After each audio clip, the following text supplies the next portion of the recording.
आज हम क्रोमैटोग्राफी के प्रिंसिपल और उसके टाइप को डिटेल में समझेंगे। क्रोमैटोग्राफी एक साइंटिफिक सेपरेशन टेक्निक है जिसका इस्तेमाल हम किसी मिक्सचर में घुले कई कंपोनेंट्स को अलग-अलग करने के लिए करते हैं। इसमें दो फेजेस होते हैं, एक स्टेशनरी फेज जो हमेशा फिक्स्ड होता है और दूसरा मोबाइल फेज जो मूव करता है। जैसे एक पाइप हो और उसमें कोई पानी बह रहा है तो जो पाइप है वो स्टेशनरी फेज है और जो पानी बह रहा है वो मोबाइल फेज है। क्रोमैटोग्राफी का बेसिक प्रिंसिपल है डिफरेंशियल पार्टीशनिंग।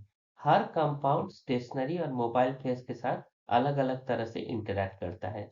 जिस मॉलिक्यूल का स्टेशनरी फेज के साथ एफिनिटी ज़्यादा होगी, वो धीरे मूव करेगा और जिसकी मोबाइल फेज के साथ ज़्यादा एफिनिटी होगी, वो फास्ट मूव करेगा। इस तरह कंपोनेंट्स एक दूसरे से सेपरेट हो सकते हैं। जैसे मान लीजिए कोई मिक्सचर आपने डाला और उसको पानी में बहा रहे हैं। तो अगर वो मिक्सचर पानी के साथ ज़्यादा घुलनशील है तो वो ज़्यादा जल्दी और ज़्यादा दूर जाएगा और जो पाइप में चिपकेगा वो पीछे रह जाएगा।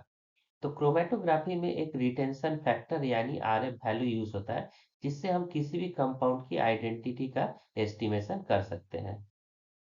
क्रोमैटोग्राफी में पेपर क्रोमैटोग्राफी सबसे सिंपल तरीका होता है जिसमें एक पेपर लिया जाता है क्रोमैटोग्राफी पेपर और जिसमें जो मिक्सचर को अलग करना रहता है उसको एक स्पॉट में रूप में नीचे लगा देते हैं। फिर एक लिक्विड जार में भर दिया जाता है, वो लिक्विड अपने आप ऊपर चलता है और मिक्सचर जैसे उसका इंटरेक्शन रहता है, जो मिक्सचर उसमें ज़्यादा घुल जाता है वो आगे बढ़ जाता है और जो कम घुलता है वो नीचे रह जाता है। इस तरह इसको सेपरेट कर सकते हैं। एमिनो एसिड और प्लांट पिगमेंट को इसी मेथड से सेपरेट किया जाता है। टाइप्स की बात करें तो क्रोमैटोग्राफी कई टाइप के होते हैं, जैसे गैस क्रोमैटोग्राफी जिसमें मोबाइल फेज गैस होता है।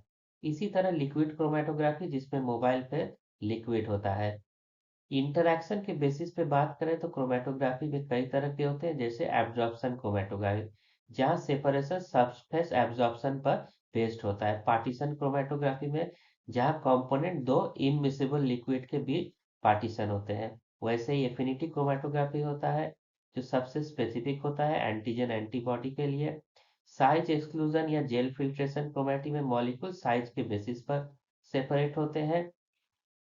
पेपर क्रोमैटोग्राफी और थिन लेयर क्रोमैटोग्राफी सबसे कॉमन लेबोरेटरी मेथड है। पेपर क्रोमैटोग्राफी में एमिनो एसिड और पिगमेंट का होता है और टीएलसी में फॉरेंसिक टेस्टिंग में बहुत काम आता है। क्रोमैटोग्राफी का इस्तेमाल pharmaceutical, forensic science, food standard और एनवायरमेंटल एनालिसिस में करते हैं और ये एक बहुत ही पावरफुल टेक्निक है। Thank you.